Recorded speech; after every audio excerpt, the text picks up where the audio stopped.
Hello, my name is Louis Shock. And I'm Matthew Stewart Jackson. And this is the Tank Podcast. 2 actors, no kids. You know the words. Where we're flipping the script in modern masculinity. What are we, episode 5? They should know this by now. You know what? I don't even know. Right now, we're rolling them out. We're rolling them out. I think this is 5. Oh my goodness. We'll figure it out when we publish that's it. so cool. I love it. This is great. Well, welcome. Welcome. Thank you for being here. Thank you. Yeah. Thank you. Thank you for listening. Thank you. Thank you for all the comments and the things you've sent in. And The love is real out there. The love is real. The love is real.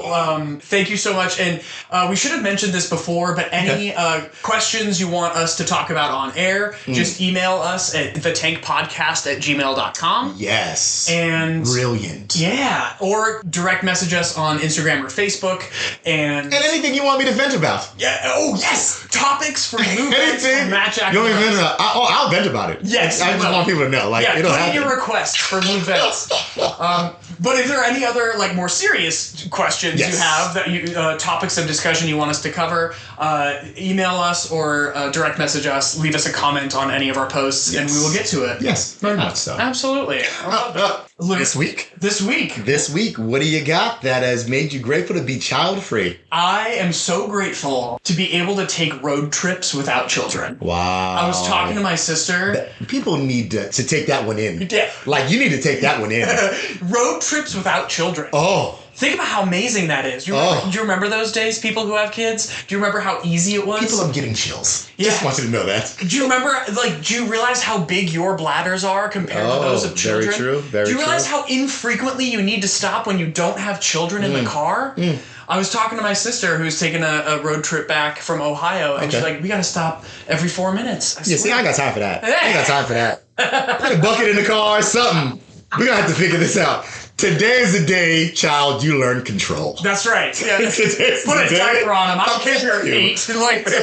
Oh my goodness. And I know people are like, oh, how can you be so cruel? Because I want to get to the destination. I have places to be. Yes. Oh, but Louis, isn't it about the journey, not the destination? Well, I can't get to the journey if I keep stopping to use the bathroom. The journey is not about rest stops. Dude, I don't need to know every rest stop from here to Florida. I don't need to know them all. I just don't. I'm not that interested. Well, Louis, what are you grateful for? You know what? And this is a big one for me. I'm grateful that I get to wake up and it's just me and my wife. Oh. I don't have to share her with anyone. Like, I truly enjoy my wife. She's my best friend. My heart. I enjoy talking with her. I enjoy playing video games with her. Like, understand this. We love doing things together, and I don't have to share her with some snotty-nosed kid that wants her time. He's like, that, I mean, and you all know what I mean. The kids are, oh, mommy, oh, back away. Exactly. This is my time now. This is my life. Do something. I had her first. Thank you. So that is my child-free moment. Like, I literally sat there and thought and was like, we don't have to get up. We don't have to split our time amongst, other people. Other people want to dive in for our time. And, you get to pick and choose that. But once you have a kid, you don't get to pick and choose 100%. your time. It's, you got to devote your time to your spouse. You got to devote your time to your children. Mm-hmm. All that gets taken under consideration. Yeah. And I don't have to consider that. I love that. It's just Denise. It's just I Denise. enjoy that. Now, I'm not even going to go into that, but that's fine. That's fantastic. Because I almost had a venting moment. Sometimes it just comes out. No, save that for Lou Vent. I know. Oh my goodness. Oh, that's so cool. Well, this week on the Tank Podcast, we got an excellent topic for you. It is all about the calling to parenthood. Ooh, big stuff. Are you called to parenthood? Yes. And we have an excellent guest this week who happens to be related to me. Oh. We got my sister, Sarah Jackson, coming on. I'm shocked. I mean, I always know the lineup, but I'm shocked. You're shocked that I have relatives? Like, what? Oh, that your sister's going to be on. Oh, that she's going to be on. Oh, yeah. You know what? To be honest with you, this is my first time meeting her, so I'm not prepared as to what is going to happen. Louis has never met my sister. I can't believe this. Whatsoever. And I've met him. So I could just imagine a female version of him. This is about to get wild, people. It's about to get wild. My sister's a lot cooler than me, so... Oh, even wilder. Yeah. Louis and I want to introduce a topic, give our own little perspective about it, and then we're going to have my sister come on and talk about her calling to parenthood and whether or not she ever felt it. Because I think it's an important topic to discuss because I think it's important to separate out whether we feel that we are called to parenthood by society telling us that's what's expected of us. My mother. Yes, I called you out. Oh, my mother. All right, Mom. Continue. Whether this is a true calling of our best selves, that in order for me to live my best life, I should be a father or a mother or a parent. And where is this calling coming from? Yep. Is it there? What happens if other people are called to parenthood and our phone never rings? Yeah. You know, and and so we wanted to kind of dive into that a little bit and what calling looks like. Okay. Or lack thereof. Gotcha. So, there was a moment when I was sure I didn't want to have kids. And I realized kind of as you're in the dating circle and, continue to move on that, as you get older, that discussion is going to come up at some point. Yes. Having kids is going to come up. Now, I can definitely say I didn't really feel like it came up in a lot of my relationships, but I do know that it was there. The idea of having a child was there. And I think it came up for me where I was kind of sitting down and going, I don't want to have kids. I'm enjoying this moment in life where I don't have to share with anyone. You know what I'm saying? Was it a particular moment in time, or was it kind of a gradual process? I think it was kind of gradual because I think a lot of things would happen. Okay, so let's take the instance now, right? I don't have kids with my wife now, right? Yeah. And I think it was one of those things where, you have discussion. And you will not be having children because, as we discussed last episode, we both had vasectomies. Oh, and if you didn't hear it, you need to go back and hear it. I'm going to tell you. Because that was a wild episode. So there was never a calling for me. And I even went, and so people understand, I literally went and asked my friends who had kids, when did you have the feeling to have kids? When did you feel a certain way? Did it just spring overnight? Was it a long feeling that you had from when you were a kid? And, all different answers. But majority of people I knew wanted to have kids. Even from a young age, they wanted to have kids. And I was like, well, I never had that. So then in my mind, I'm like, well, maybe at some point, that feeling of fatherhood will spring onto me. It did not. Yes. It did not. And I don't think that's a bad thing. I think that's when I realized, okay, kids are not for me. Yeah. And it's okay if you don't have that feeling. Because I don't want to force something on myself or my spouse, being Denise, if it's not something we feel we were called to do. Yeah, 100%. I would say for me, the lack of calling there was a very specific moment, my senior year of high school, where I realized it was possible to not have children. Okay. And by possible, obviously it's possible to not have children. People who try to have children don't have them all the time. Yeah. And that's its own separate issue and that's its own heartbreak. But what I mean by it was possible for me to not have children, my whole childhood and adolescence was kind of leading up to this expectation that I would eventually graduate from high school, go to college, teach English, get married, have children, do what my parents did, basically. That was the expectation. And there was this moment my senior year of high school where I had this revelation that I did not have to have children. And my whole family was at dinner at another family's house, and my family was a lot older than this family. They had very, very young children. Gotcha. I think one was maybe 1 year old and the other was 3 or 4. Okay. Very young children, and we could not get through dinner having any sort of semblance of a conversation because they were constantly needing to go take care of a kid or the kids were at the table, but something would happen and the conversation was interrupted. And I just remember feeling so frustrated that I was like, we were just having a really good... Are you trying to take over Lou's events? Because it sounds like a venting moment. No, that's real, though. That's maybe real. 12th grade Matthew. That's real. We could One of that. We bring him back into event. That's hilarious. I was getting really frustrated by this interruption in conversation because I was like, we're having a really good discussion and now it's gone. Yeah. Every 30 seconds we'd be interrupted and I was like, man, and they were exhausted. These parents looked so tired, and they were happy. They loved these children, but man, they were tired. Yeah. And I remember having this moment at the dinner table thinking I don't know if I want that. I don't know if I want my life to be taking care of kids. Yeah. And which is ironic because my senior year of high school, a lot of my life was taking care of kids. I was a full-time nanny. Well, not full-time, I was in school. But I was a nanny with this one family since my sophomore year of high school through my college years when I would be home back in town. I would take care of this one family. I was kind of their nanny, as they called me, which was great. So I was around kids all the time. I love kids. So then naturally, why wouldn't I want some of my own? Yeah. And I had this cognitive dissonance in my head of what, why wouldn't I want to be a dad, you know? And I had people around me all the time saying, you would be such a great dad. Yeah, you would be such a great dad. Yeah. And I'm sure you get that all the time too. For sure. Because like, oh, you're a good guy, so naturally you'd be a good father. And it was like, yeah, if forced to be, if children were thrust upon me and I had to be a dad, yes, I think I would be a great dad. But this is not something I would choose. For sure. And that was something I really had to grapple with. Yeah, I definitely understand that. I've heard that in so many cases. And I want to say this because I brought up my mother, and I'm going to bring her up again. Because my mother was praying. Like, we're talking about the calling for parenthood. My mother was praying for Denise and I to have children. And I had to call my mother and tell her to stop praying. Here's why.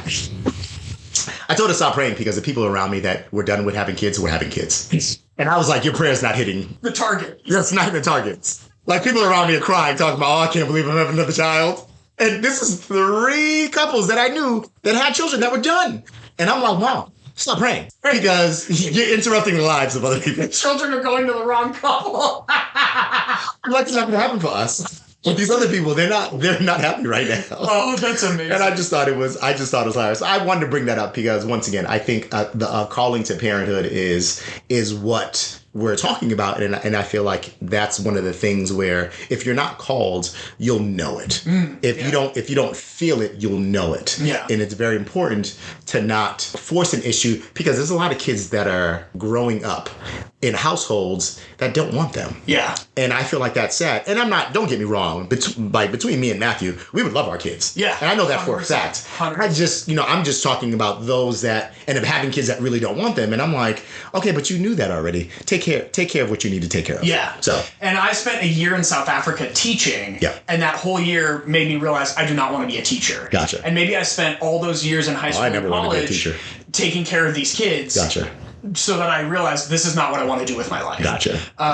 And so I think there was that process. Like, I did have one specific moment, but then I had many years of being around children and having them such an integral part of my life to realize that fatherhood is not for me. I'm not called to this. In fact, I think God is clearly telling me you should not be a father. And so when Ella and I got married, that actually was a big point of contention because what happens when you marry somebody who feels called to parenthood and you do not? Yeah. How do you reconcile that? And Ella never felt the call to motherhood necessarily, but she was open to it. Gotcha. She's like, I do not feel not called. Gotcha. And I'm wondering with you and Denise, were you always on the same page? I feel like we were always kind of on the same page. Like, you have discussion, and then, I think in that discussion, it came out like, maybe we should adopt. And I'm like, okay, well, she probably doesn't really want to have kids. Not that we couldn't adopt, but like she really doesn't want to, bear children. And I'm like, okay, cool. Yeah. So then, we continue to kind of talk again or whatever. There was one point, and I bring this up because I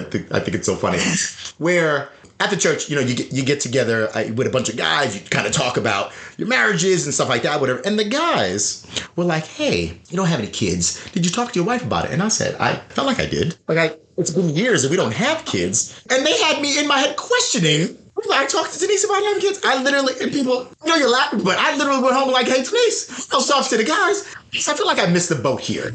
And Denise was like, yeah, we talked about it. And it's like, these guys all in my head. So I say that because I think you knew. And not only did I already know, we were together for quite some time and didn't have kids. And I feel like the conversation would have come up at some point. But yeah, you're right. We had that conversation before. Yeah. Denise was never called a motherhood. But I felt like there was a feeling for her. It was like, but I'd be a great mom. Yeah. And I was like, my wife would be an awesome mom. She would. As well as I would be a fantastic father. Yeah. But we also feel like we are great together. Yeah. together. We're complete.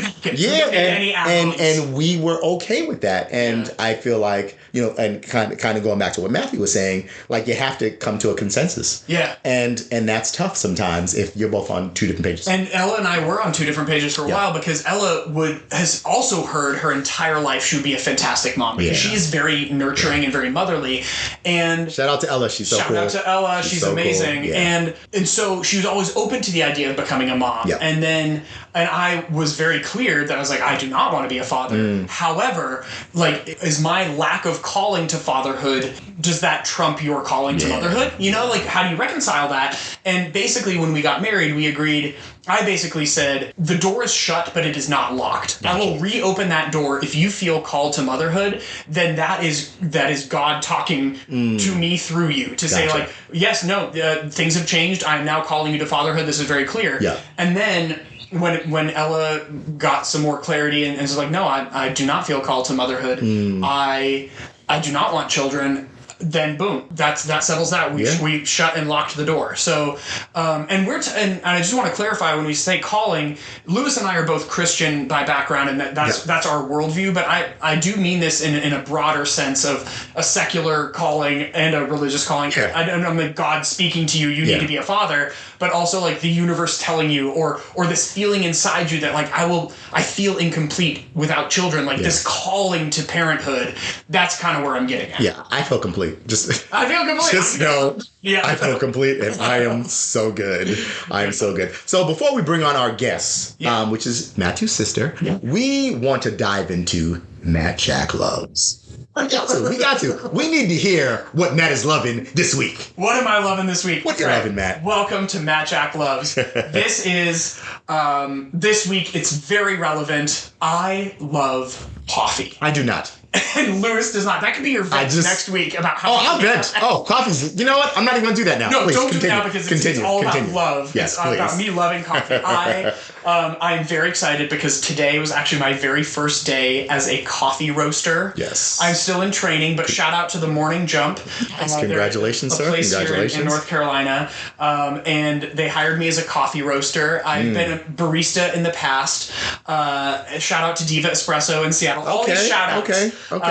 And give them the love. Yeah. And so I've always loved coffee. And Diva in Seattle trained me as a barista. I took that skill to New York. And now I get a completely different side of coffee in the roasting of it. I love everything about it.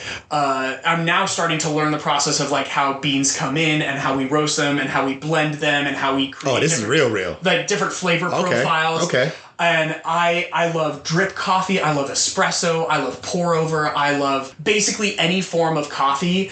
I love the taste. I clearly do not need it. I am so naturally caffeinated that I started an improv troupe in South Africa of that very name, naturally caffeinated. And caffeine has zero effect on me. I can drink a full cup of coffee before bed and go straight to sleep. But I love the taste. I love the process. I love making it.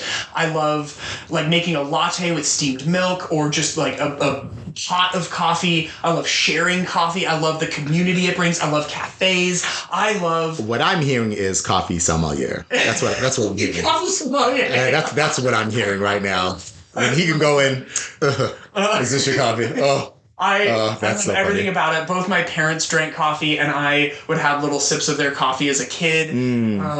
And what's so great about our guest today, my sister, she absolutely hates coffee. Oh, this is why I like her. This is why you like her. Yes. So this is like all the love that my sister Sarah does not have for coffee, I absorbed. And I took all of that, and I love it so much that I'm high on life right now because I started a new job in the coffee roasting business, and I get to live out my dreams. That is Matt Jack Loves. Thank you for letting me rant about how much I love coffee. So on that note, let's bring her in, but let's introduce her first. Yeah. And now we are joined by our very special guest, my sister. Oh, this is Sarah Jackson.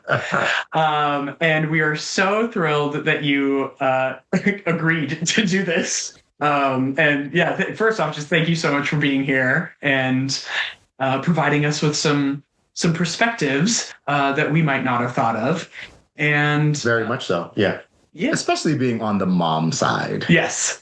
Because we're not dads, nor are we moms. Yeah, nor will we ever be moms. And I feel like this is great because we can actually, certain questions about kind of your the topic is, calling to parenthood, and kind of, get your idea of what that calling to parenthood kind of looks like. So you want to start off with a question? So Sarah, and just for our listeners, if I end up saying Sheebs at all, that is what I call my sister Sarah. I call her Sheebs for some reason, and I don't know why. So if that comes out, wow, no backstory, horrible. Yeah, that's who I'm talking about. I'm like, so Sheebs, tell us. I'm talking about Sarah. Gotcha. I just want to put that caveat in there. So Sarah, first question. I guess actually just tell us a little bit about yourself. Yeah. Like kind of where you are, what you're doing, your kids, all that jazz. Just a little brief intro. Yeah. Hello. My name is Sarah, and I am, in terms of work, I work at a university in Pennsylvania. I teach early childhood education, and I've been there for about 5 years now, and have taken kind of a very long, windy path to get there. And I have 2 kids. Both are 2.5 years old. They are twins, and they are identical twins, which is kind of a fun thing. And I think for some people it's fun. For other people, it's just confusing. But yeah, I'm about to turn 40, if that's relevant. So yeah, that's a little bit of Nice. That picture of my life. 100%. That is perfect. So Lewis and I have been talking about, for this episode, the calling to parenthood or the lack thereof. And you and I have talked about this, Sarah, about like kind of not on this podcast, but when in person, we talked about like calling and what that means, or like, are we really called, and what, like the complications that come with that. I would say, let me just ask broadly, do you feel called to motherhood, or did you feel called, or what does that look like to you? Yeah. So I think there's kind of multiple aspects to that question. What is motherhood? And then what is a calling? So in terms of motherhood, I don't really know what motherhood is, beyond just like, I have kids, right? And I identify as a woman. And so people label me as a mother. Like, I don't really know how my experience is different from that of my husband's, who is not a mother. Yeah. So it's hard for me to kind of like to figure out in my mind what motherhood means versus parenthood. I think there might be some differences. Certainly, I had my children biologically, and so I carried them inside of me for a while, which got very tiring. Now I carry them outside of me, and that's also very tiring. That's hilarious. But I think for some people, some women especially, really identify with the role of a mother in particular it's more specific than being a parent. That's not the case for me, but I think for some women that is the case. So in terms of that part of your question, I don't know. Yeah, that's fair. In terms of the other part of your question, I don't know either, which is the part about feeling called. And I think the reason that I don't know about that is because while I certainly wanted children pretty much my whole life, I think even when I was a kid, I wanted eventually to have children. It's really hard for me to pick out whether that's just something that I wanted or whether that's a calling. I don't think everything I want is God's calling. And so it's hard for me to kind of distinguish between what I want and whether that's something that God wants of me. Sometimes it's really easy. Like when I want a whole bunch of goldfish crackers, I can be like, that's probably me. That's me. I gotcha. Yeah, like God's probably indifferent, or maybe doesn't really want me to have a whole bunch of goldfish crackers. Or maybe God does. I don't know. But like that's probably not a deep part of my life calling. Gotcha. There have been other times in my life where I have felt like there were specific things that lined up in just the right way that I did feel like were part of God's calling for my life. And as I've gotten older and as I've thought a lot about my career and whether this is a good fit for me, I've been thinking a lot about whether God's calling is more at the sort of, is more about what we do big picture wise, or more about how we are in our interactions. Gotcha.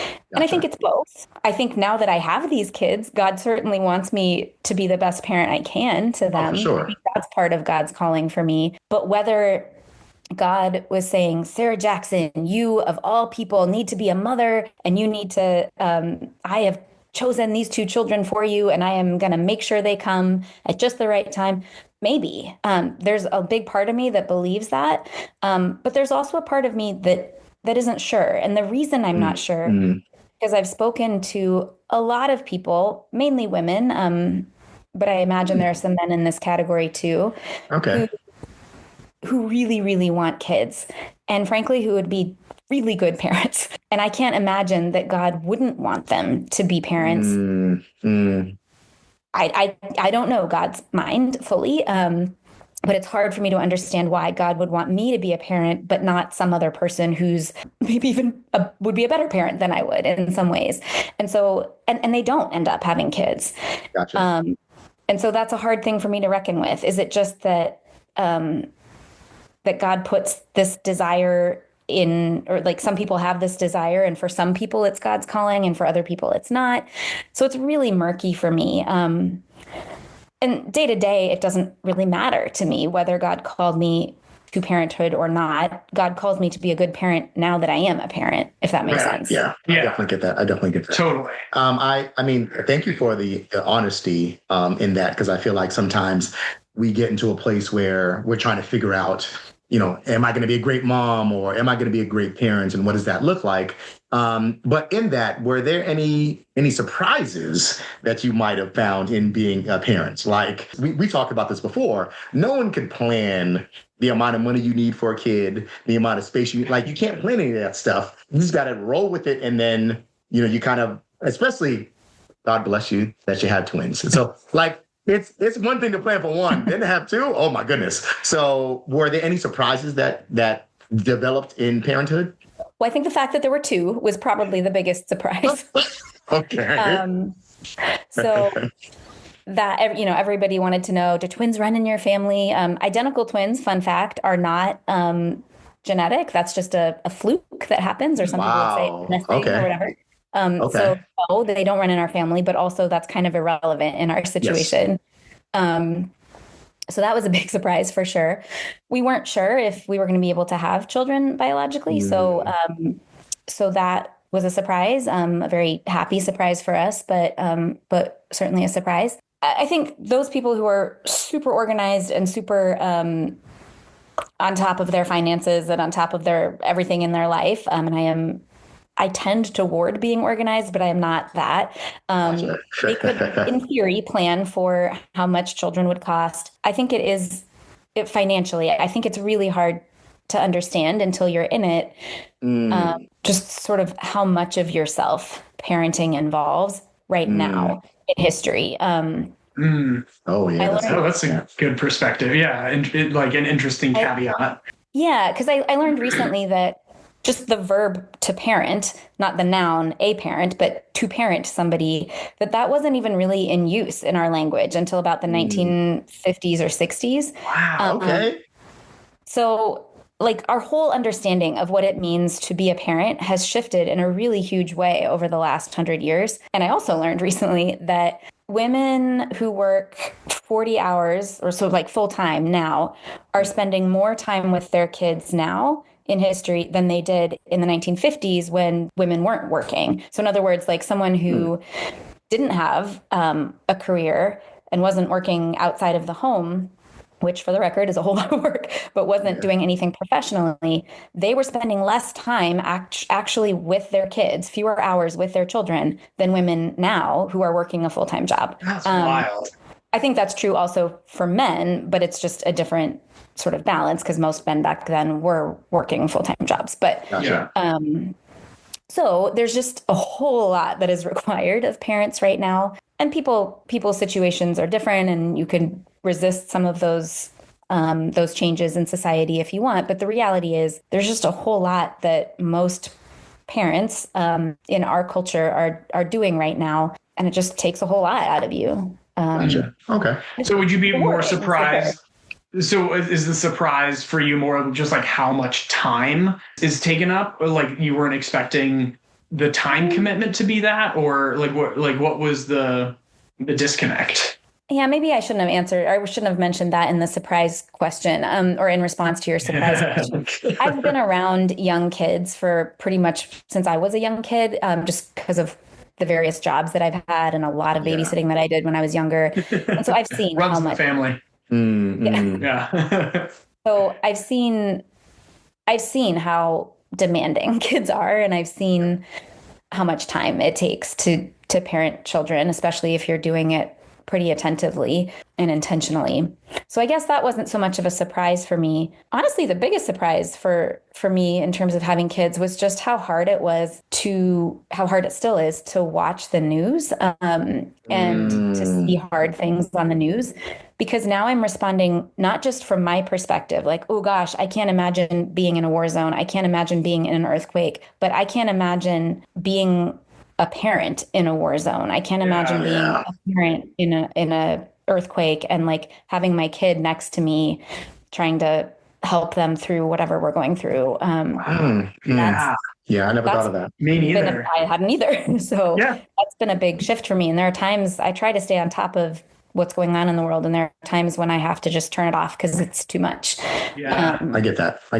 Wow, that is a really good answer. That's not anything I would have thought of. Yeah. So you kind of mentioned this earlier, Sheebs, about the difference between motherhood and parenthood. Is like you didn't really identify as a mother necessarily or a parent, but and you'd mentioned your husband and how maybe he feels differently about this. I'm wondering, are there like specific differences between you and Mike, who for reference is Sarah's husband, of how you parent, or do you know if he like felt that calling, or if you approach it differently? Are there like big differences, or are you kind of just like one unit, one parenting unit, you know? Well, it's funny you ask that, because just in the last few weeks, our girls have gotten to the point kind of cognitively and socially where they can, and relationally, where they're starting to triangulate a little bit. So they'll ask one of us something, and when that person doesn't give them the answer they want, they'll come around to the other one of us and be like, what do you think? That's the problem with kids. They know how to set things up. The kids are brilliant. Kids are brilliant. Devious but brilliant. Yes. So that is so funny. So what we've been saying, is we're on the same team. We're going to give you the same answer. But of course, we are. That's really good. But we are different people, right? And so we're going to approach anything in our life with some degree of difference. In some cases, quite a bit of difference. One thing where I think where we have a bit more difference is just what are our belief systems. So we are both Christian. We are both very much wanting to raise our children in the faith, the Christian faith. Yeah. And he is Catholic and I am Protestant. And so there are different expectations for Catholic children, and Protestant expectations can really vary from tradition to tradition. And so part of what we have to navigate, and we've talked about this since way before we even were expecting children, how would we kind of bring together our different faith traditions? How would we prioritize and respect the other person's tradition, even as we weren't converting and converting isn't really the right word, but, adopting the other one's tradition. Yeah, so gotcha. That is something that's still very much ongoing, and it's something we have to kind of navigate with each new phase. Yeah, so that's one difference. I think in terms of calling, I've learned a lot from Mike about his understanding of calling, and it's very different from what I grew up with. Matthew, I think you and I grew up kind of hearing, partly from our parents, but partly from our particular tradition within the Presbyterian Church, that there is this calling from God and that we need to pay attention to, and God could call us kind of anywhere in the world to do anything. Yep. And we better keep our ears open and our eyes open and try to respond to that as we can. We saw that in our parents' life story, where they moved from one corner of the world to the other. Yeah, definitely. And that was a huge part of our story, our life story. And then for Mike, his idea of calling was really different. It was God calls people to be in family. God calls, and the Catholic Church is, it's not that they don't recognize that people have lives outside of being in their in a married relationship with children, but that's a very big part of what is expected of people, unless there's some other really specific calling, like to celibacy. Priesthood or Right. So and obviously within Catholicism, there's a really big range as well. But for Mike, it was kind of this, hey, I feel like I'm good with kids. I would enjoy having kids to some extent, at least. Gotcha. And this is probably what God wants of my life. So it's not so much like God is calling Mike Cardillo to do this one thing. It's God is calling people generally to do this. And unless I hear otherwise, I should probably do it. Whereas I think I don't know, maybe I'm just like, I think God has his calling for me or something. But that's the tradition I grew up in that's more sort of individualized. Like, look for the one specific thing that God has, for this part of your life or whatever. And so hearing Mike's perspective has helped me, it's made me more confused, but it's helped me kind of think differently about calling in general, and to realize different traditions have really different understandings of God's call in our life. And I think some people, even if they're not thinking of it from a religious perspective, they might still feel like, life is calling me to do something in particular. I think people who aren't coming from a particular religious tradition still might use the word calling too, which is kind of interesting as well. I touched on that very briefly. Lewis and I are both Christian, and we are both that's our worldview, and so we think of calling in that terms. But we meant this in a broader sense of like either that feeling inside that like I feel called to like something is calling me to motherhood or parenthood or fatherhood, whatever it is. And the fact that Lewis and I never got that. So like, what happens with all these people getting called and our phone never rings? And so it's not just a religious calling, like I got this message from God saying be a parent, but this feeling inside saying I feel that I need to be a father, or like I'm drawn to it. There's an attraction to fatherhood or parenthood that we never got. And so that's kind of what we brought you on to talk about too, of like because I think for your whole life you've kind of known you wanted kids, right?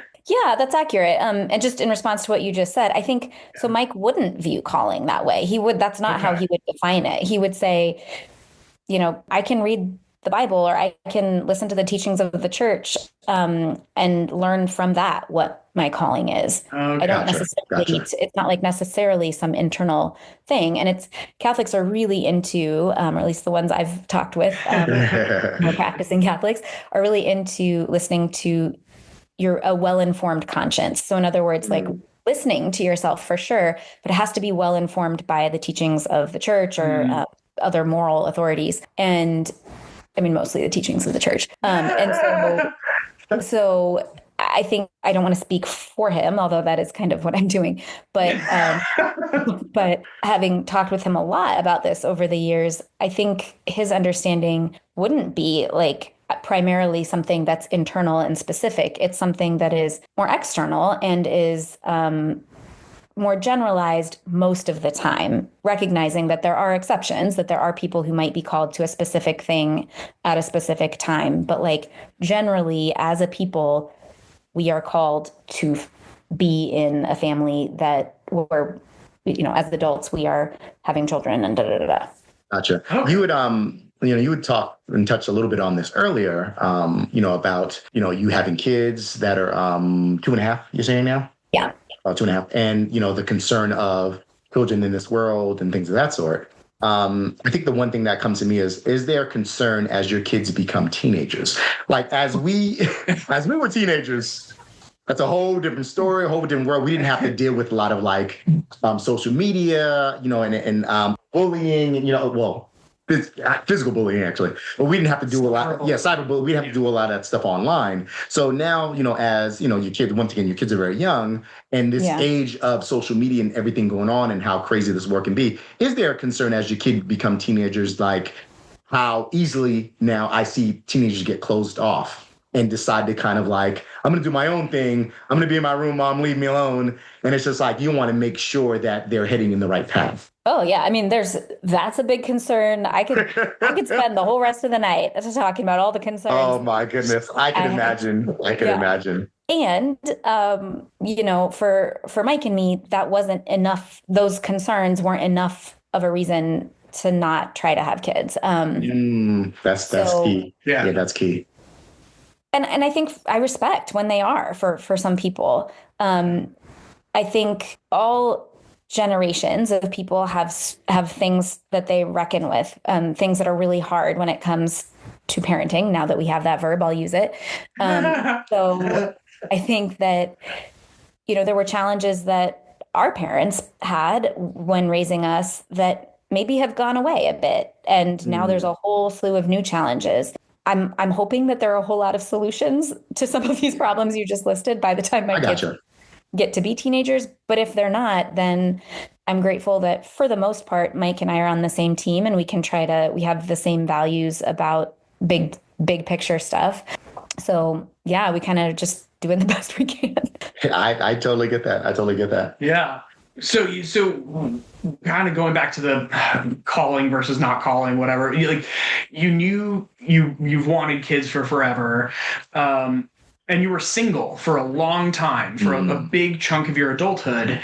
Shout out to the single ladies. Yeah. You're hilarious. That's so funny. How were those feelings changed, or how did they evolve, and what started to happen once you got married and you saw this realization, wow, I can have kids? Like, kind of walk us through what your feelings were before. Was it just this vague notion of I want kids someday and I'll make it happen even if I never get married? Or and then you got married and that kind of became moot? Or just kind of walk us through that evolution. Yeah. So as Matthew said, I was single really my whole adult life. Mike was the first person that I dated seriously and turned out pretty well. It's a good guy. Yeah. You got it in one. Yeah. But I, as I had said, had wanted kids before that point. To be honest, if Mike had come along and he weren't sure about kids, or if he didn't want kids, I would have been like, you're a nice dude, but bye. Having kids was enough of a priority for me that that was a really big part of, actually it was all of like a 1-minute conversation, but it was a big enough deal that it would have been a deal breaker. Yeah. Oh, that's interesting. Yeah. Yeah, that's cool. We discussed that a bit, like, how do you have that conversation where one person does and the other one doesn't, but then go like, how can we make this work? And in a lot of cases, what we said before was someone has to give. Yeah. Right. Yeah. Like it's like a tug and someone has to give. So tug, hilarious. But that's not a joke. But for me, it's more of, either if one person wants, then how does the other one jump on board? If one doesn't want, how does that person jump on board? So to have this real conversation is fantastic. And I feel like a lot of people don't. And they go, well, someone's mind's going to change later on in the future. Like, no, it's good to have that conversation now. Yeah. Because if their mind doesn't change, you invested so much time, like, that separation is tough. So. Yeah. Yeah. And I'm super fortunate that is one place where we didn't have to compromise. We've compromised in many other parts of our life, but not in that. So yeah, I think in terms of your question, Matthew, I don't know if my feelings changed a whole lot other than just before having kids or before meeting Mike, I knew that I wanted to have kids if possible. And the if possible involved, it involved a lot of different factors. I didn't know if I would find a spouse. I didn't know if I would be able to get pregnant biologically. Like, there were a lot of things. And I knew obviously that adoption is an option, but it's a hard option, especially if you're single, and especially if you were like me for all of my adult life until about 5 years ago and making essentially minimum wage. So that was always something on my radar that I really wanted to make, that I was really hoping for from my life. And I knew that it wasn't a guarantee. And I kind of came to this place where I realized, that I have a lot of love to give children. And at various points in my life, I've been able to really work closely with kids. And so at one point, God kind of gave me this reassurance of whatever happens with you, in terms of whether you have kids or not, I will always give you kids to love. Like there will always be kids. That's so cool. That's awesome. And so that was reassuring. Now, to be clear, it's a very different thing to have your own kids. So it wasn't like I was like, oh, okay, I don't really need kids anymore. Like I'm fine to let go of that dream. No, not at all.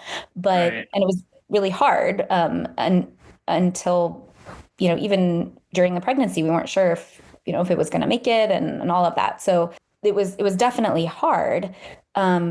But it was still this helpful message to be like this core thing that you want, which is to be able to love and interact with kids. That will always be there. Kids are not going away. Right. Going away. Yeah. Yeah. That's cool. So, we actually want to end with this question because we feel it's so important. Because this is the Tink podcast, and we are two actors with no kids. Yes. So, and we understand that your time in motherhood has been short, but what is it that you miss most about your pre-children days? Oh, yeah. So I'll give you a little bit of validation of your decisions.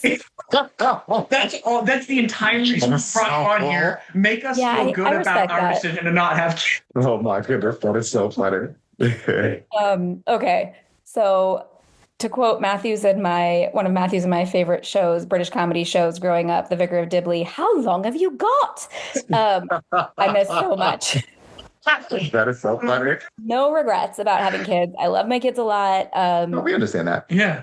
No turning back. However, you can have both. Yeah, and I miss being able to wake up in the morning and just sort of slowly wake up. Wow. We were just talking about that. You nailed it. There you go. Wow. Matthew can attest that mornings are not my brightest time. And yet a lot is demanded of me soon after waking up, sometimes immediately waking up. You're in my head. I just want to know you're in my head right now. Like, oh my goodness. Oh my goodness, that's so good. This is gold. This is gold right now. My face hurts for months.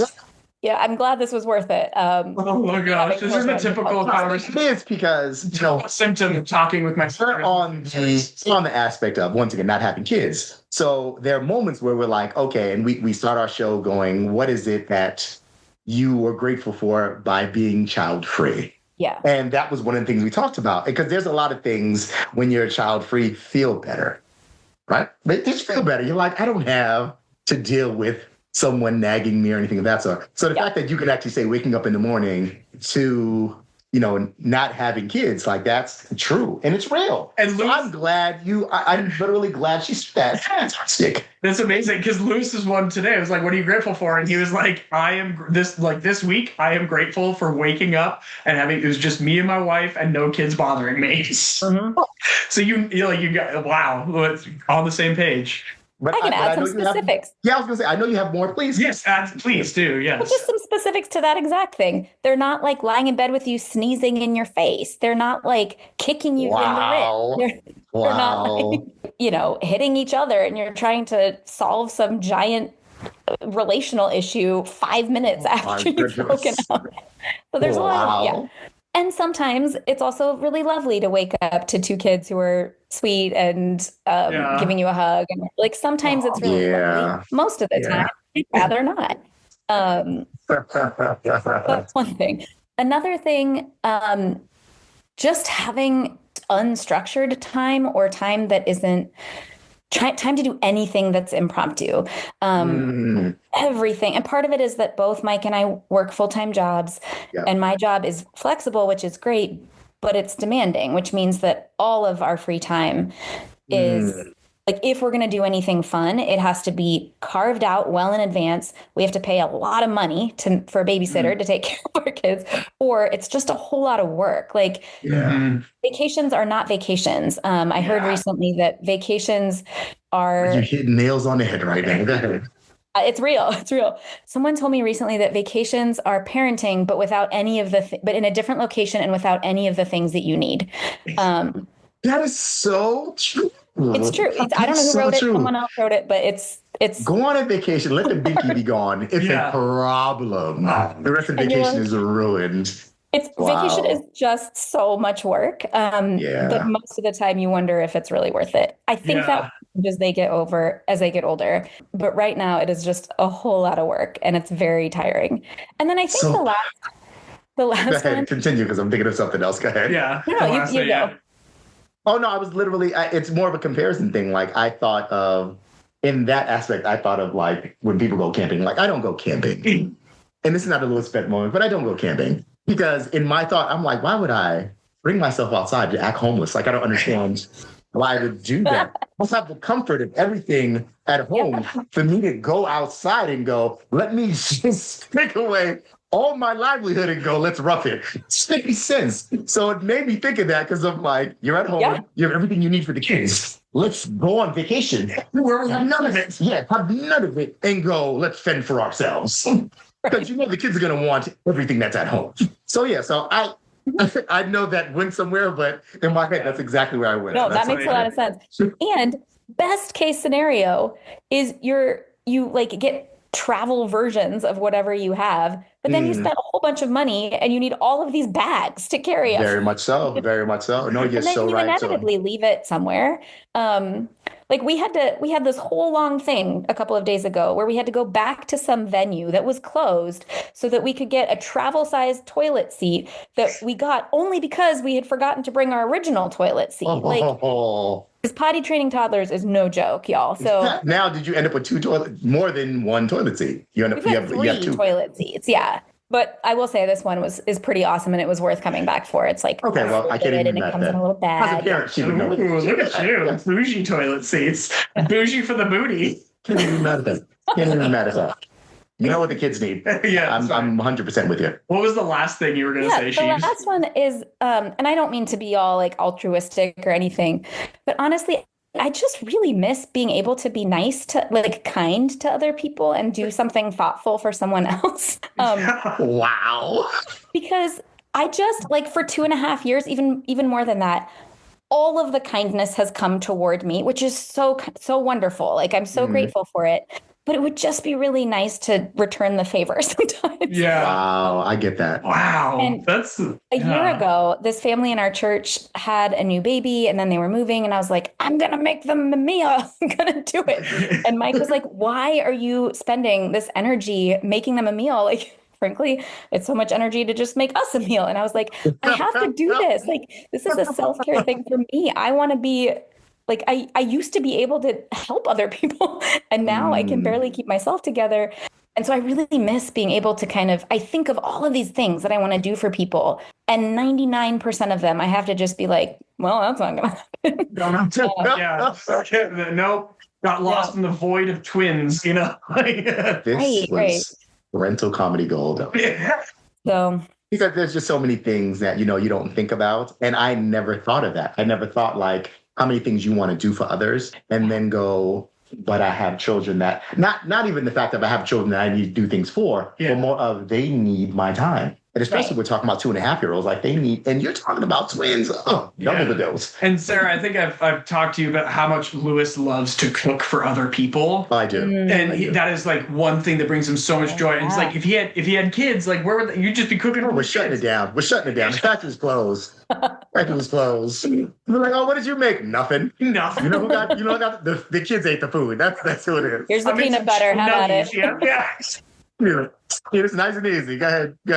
Do what you got to do. Yeah. Oh my goodness. I never thought of that. So that's so cool. That's a good one. Thank you for sharing that. So, man, that was good. That was so great. Sheebs, thank you so much. Yeah. This was so great to have you on and really good perspectives on like what calling is and what it isn't and like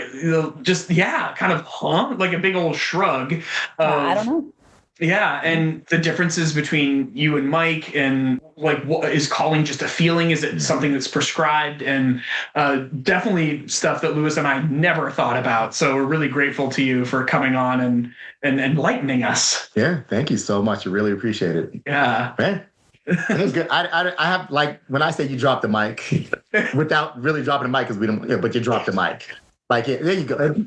She literally dropped the mic. She literally, for those of you who watch the video, Sarah's just so funny. That's so funny. To frame on Zoom and just drop. On that, I'm gonna say my name is Louis Jacques. My name is Matthew Stewart Jackson. And this is the Tank Podcast.